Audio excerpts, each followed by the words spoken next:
भव सागर से तारने वाली श्रीमद् भागवत कथा। प्रिय सज्जनों,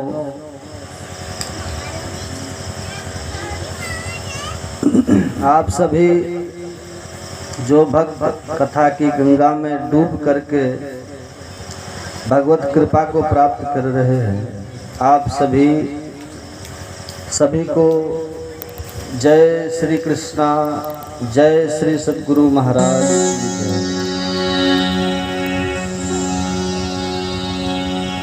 भगवान की दिव्य सी चर्चा को हम श्रवण करते हुए भगवान की पावन सी कथा का रसपान कर रहे हैं। भगवान की इस पावन सी कथा में आप सभी भक्त डुबकी लगाते हुए अपने जीवन को कृतार्थ कर रहे हैं। इस कथा में परीक्षित बन करके हमारे आदरणीय उदय पंडित बाबू, उनकी धर्म पत्नी, आप लोग अपने बच्चों के सुख शांति और समृद्धि के लिए माता जी और उदय बाबू ये भागवत कथा का आयोजन करा रहे हैं और पुनः ये लोग सत्संग भी कराते रहते हैं। सब शून्य कर दिया।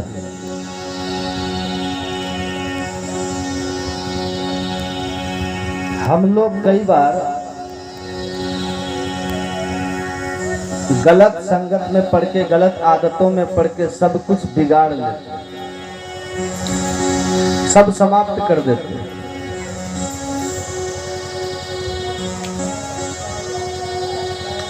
भागवत जी का यही प्रश्न है, मनुष्य का धर्म क्या है। देखिए, हमें इस बात का ज्ञान होना जरूरी है कि हमारा धर्म क्या है। जिस व्यक्ति को यह ज्ञान नहीं है कि हमारा धर्म क्या है, अच्छा, आप यदि दिल्ली जा रहे हैं, मुंबई जा रहे हैं, तो जहां आप जा रहे हैं वहाँ का एड्रेस तो होगा, पता तो होगा। बिना पता के आप कहाँ चले जाएंगे? आप जहाँ भी आपके पास होता है, पता तो होना चाहिए कि हम जा कहाँ रहे हैं। दिल्ली जा रहे हैं तो इस जगह जा रहे हैं, मुंबई जा रहे हैं तो इस जगह जा रहे हैं, चेन्नई जा रहे हैं तो इस जगह जा रहे हैं, फलानी जगह इस जगह। उसी तरह आप अपना जीवन जी रहे हैं। इस जीवन का लक्ष्य क्या है? कहाँ पहुँचना चाहते हैं आप? मनुष्य तन का, मनुष्य जीवन का धर्म क्या है हमारा, यह नॉलेज तो सबको होना चाहिए। एक आदमी स्टेशन गया टिकट कटवाने, कहा भैया जरा टिकट काटियो। तो टिकट काटने वाले ने कहा भैया कहाँ की काटो? इन्होंने कह दिया कहीं की भी काट दो। अरे भाई, रेलवे स्टेशन में तो लोग बैठे ही हैं, कर्मचारी आपकी टिकट काटने के लिए, पर बताना तो आपको ही पड़ेगा ना कि कहाँ की काटना।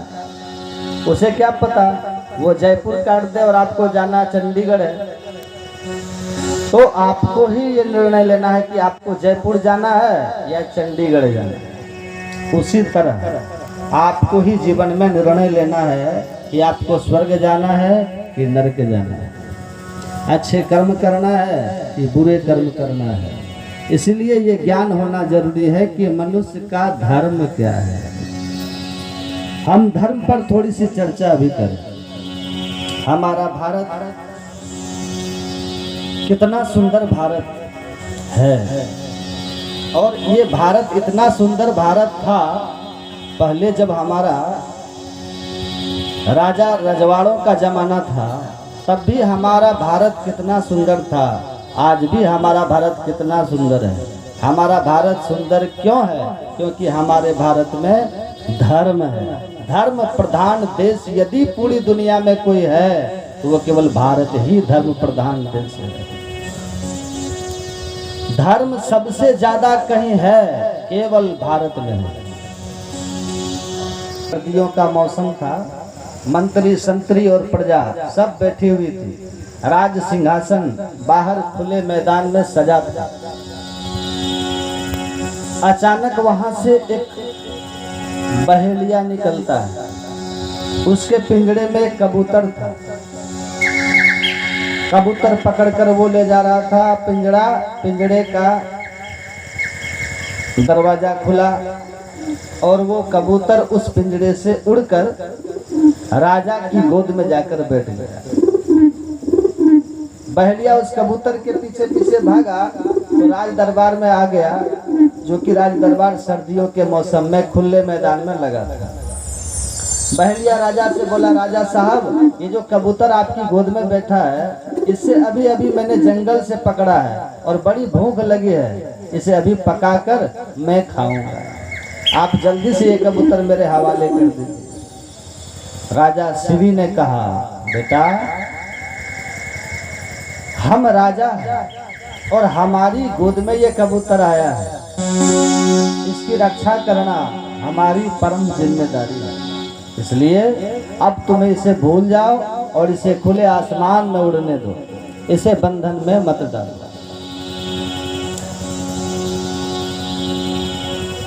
तब